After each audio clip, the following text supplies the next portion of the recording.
आज्ञा अनेक लोक मानकर मनरे प्रश्न जे आमे प्रातः काल उठी कौन करवा उचित एवं कौन न करवा उचित आमे क्यों कार्य करने द्वारा आमर संपूर्ण दिन शुभमय मंगलमय हो कार्य करने द्वारा आमर संपूर्ण दिन आज्ञा अशुभमय बा अमंगलमय होमर संपूर्ण दिनटी खराब बीतब तेबे यही प्रश्नर उत्तर जानिबा पूर्व निहाती रूप भिडियोटी को लाइक करदे कमेंट रे तेबे यही प्रश्नर उत्तर जानिबा पूर्व निहाती रूप भिडियोटी को लाइक करदे चैनल टी को सब्सक्राइब करदे और पाखे थिबा बेल आइकन रे क्लिक करदे जहाँ द्वारा कि आपण एही भली भाबरे नुआ नुआ वीडियो पाई परिबे। जय जगन्नाथ ओम गुरु आपण मानक पुनः स्वागत जनाऊँ आम चैनल प्राची मधुसूदन। तेबे आसंतु जानिबा आमे प्रातः काल कौन करवा उचित क्यों कार्य करने द्वारा आज्ञा आम संपूर्ण दिन मंगलमय हो आज्ञा मो गुरुदेव अति सुंदर भाव में कहते आज्ञा प्रातः काल उठी प्रभात काल आज्ञा ठंडा जल पीवा एवं से ठंडा जल आज्ञा स्नान करवा एवं विद्या अध्ययन करने द्वारा आज्ञा आमर बहुत फल प्राप्त हुए आमको बहुत फल लाभ आमको बहुत लाभ प्राप्त हुए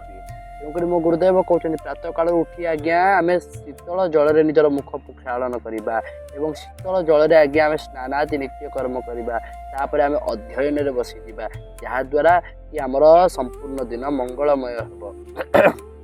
द्वितीय कहते कौन ना सूर्य उदय बेले सूर्य को किसी समय चाह रही सूर्य को प्रार्थना कर प्रणाम करवा आज्ञा। द्वितीय कथा कौन ना आम प्रातः काल उठिला आमर नित्य नैमित्तिक ये कर्म करला आज्ञा सूर्यदेव को किसी समय चाहिए वंदना करवा प्रणाम करवा प्रार्थना करवा जे हे सूर्यदेव आपणकर छत्र छाया तले आम समस्त अच्छा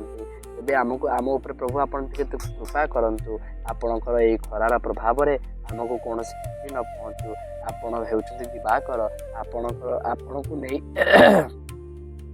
आपण होउछन्ति दिवाकर आज्ञा आपण को नहीं ये सारा संसार आलोकित आपण जदि गोटे क्षण पाई मात्र बंद हो जिबे बा बुझी जिबे बा आपण जदि गोटे क्षण पाई निजर आलोक विचलित करबा बंद करदेबे तेबे आगे सारा संसार उजुड़ी जिवो। तेणुक हे नाथ हे दिवाकर हे प्रभु सूर्यदेव आपण एही भली भाव में आमर ए भ्रांत जीव मानक ऊपर एही भली कृपा करि चली थांतु।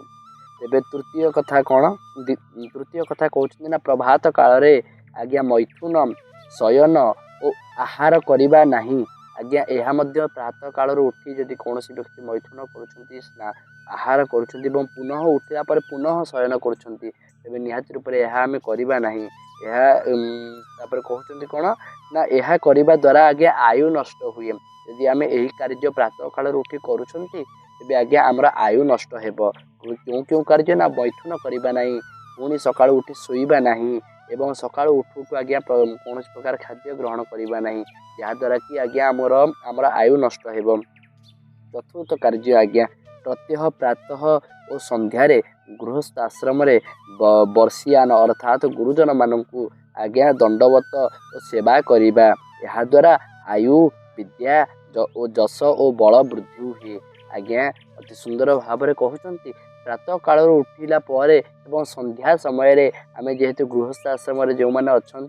आज्ञा से माने निहाती रूप प्रातः एवं संध्या काल निजर गुरुजन मानक आज्ञा प्रणाम करेंगे गुरुजन मानक दंडवत करेंगे गुरुजन मानक आज्ञा अति सुंदर भाव में जहाँ कहुए सेवा करेंगे शुश्रूषा करेंगे जहाद्वारा कि से मैंने आज्ञा चारोटी जिनिसर अधिकारी हो पारे कौन ना आयु विद्या जस और बल यहाँ को अति सुंदर भाव में महर्षि मनु कहते कौन ना अभिवादनशील